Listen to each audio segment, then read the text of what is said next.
VLANs are great. They organize your network, separating devices by department or function. Once you have your VLANs created, it's time for a crucial next step: mapping your switch ports to the right VLANs. This is how you make sure each device connects to the correct network segment.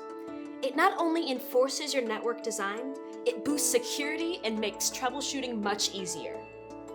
If you still need to create VLANs and would like guidance, click the link in the description and then come right back. In this first of a two-part episode of Cisco Tech Talk, I'll show you how to configure Port-to-VLAN membership on Cisco Catalyst 1200 and 1300 series switches. Next.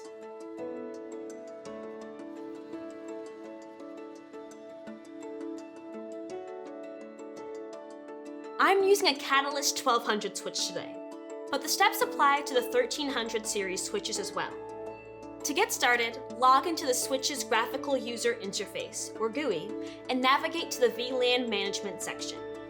The first option you'll see is VLAN settings. Look them over. If your VLANs look good, move to interface settings. Select the interface.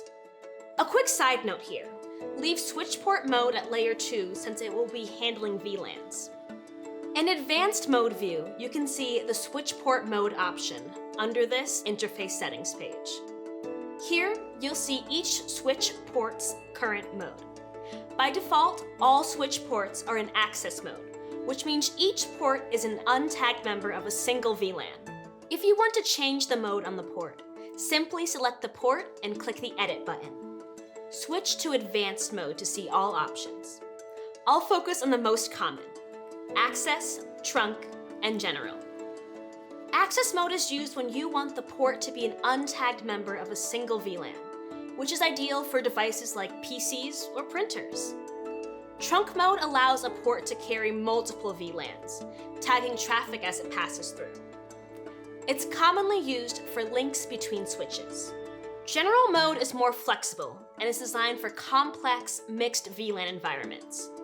A common use for general mode is when you have multiple tagged and untagged VLANs, like voice and data on the same port. Dynamic VLAN protocols like GVRP typically require general mode. When interface VLAN mode is set to general, the next option is frame type filtering. This lets you specify the type of frames the interface should accept. The options are admit all, admit tagged only, and admit untagged only.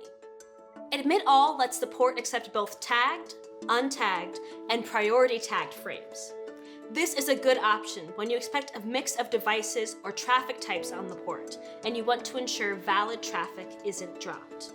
Use the admit tagged only option if you want the port to act as a trunk or uplink to other switches, routers, or virtualization hosts that only handle VLAN tagged traffic, and when you want to strictly enforce VLAN segmentation for security by preventing any untagged or unauthorized devices from accessing the network.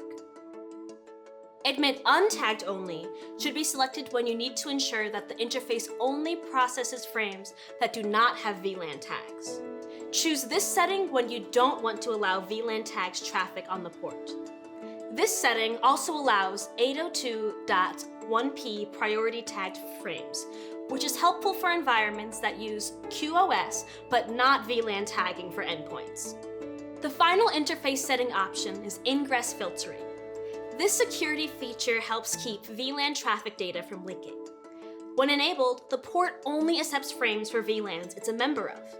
It helps prevent network disruptions caused by common mistakes, like a misconfigured device, and defends against VLAN hopping attacks by blocking unauthorized traffic right at the entry point.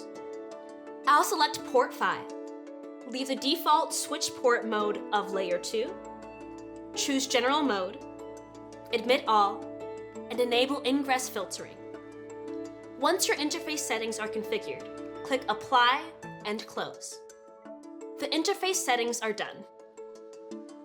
Next up, part 2, where I'll run through the last steps, port to VLAN mapping. Click the link in the description to wrap it up. Thanks for watching. I'll see you soon.